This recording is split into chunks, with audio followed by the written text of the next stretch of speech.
ऋषि बाबू, ଆପଣଙ୍କ ଉପରେ ବହୁତ ଭୟଙ୍କର ତନ୍ତ୍ର ଅଛି ଏବଂ ଯେଉଁ ଜିନ୍‌କୁ ଛଡ଼ାଯାଇଛି, ସେ ନିଶା କରୁଥିବା ଗୋଟିଏ ଜିନ୍ ଯେଉଁ ପେନ୍ କିଲର ଆପଣ ନଉଛନ୍ତି, ତା ଦ୍ୱାରା ସେ ନିଶା କରୁଛି।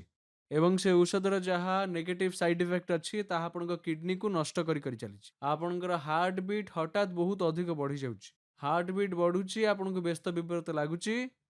ଏଇଠି ଲେଖିଛି, ମୁଁ ଦେଖିଦିଅନ୍ତୁ। ହାର୍ଟ ବିଟ୍ ବଢ଼ିଯାଉଛି, ବ୍ୟସ୍ତ ବିବ୍ରତ ଲାଗୁଛି, ଛାତିରେ ଦରଜ ହେଉଛି, ମୂର୍ଚ୍ଛା ହେଇଯାଉଛନ୍ତି ଆପଣ।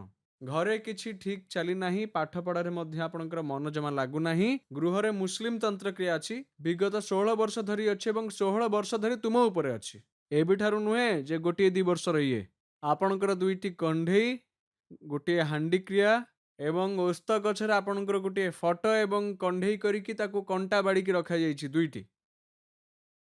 ଯେମିତିକି ଆପଣଙ୍କୁ ତଡ଼ପେଇ ତଡ଼ପେଇ ମାରିବା ପାଇଁ ଚେଷ୍ଟା କରୁଛନ୍ତି। ଯେମିତି ଆପଣଙ୍କର କିଡନୀ ଏବଂ ଲିଭର ସବୁ ଡ୍ୟାମେଜ ହେଇଯିବ। ଲମ୍ବା ସମୟ ପର୍ଯ୍ୟନ୍ତ ଚିକିତ୍ସା ଚାଲିବ 2-3 ବର୍ଷ, ତାପରେ ମରିଯିବେ ଆପଣ। ଏହି ଉଦ୍ଦେଶ୍ୟରେ ତନ୍ତ୍ରକ୍ରିୟା ହୋଇଛି।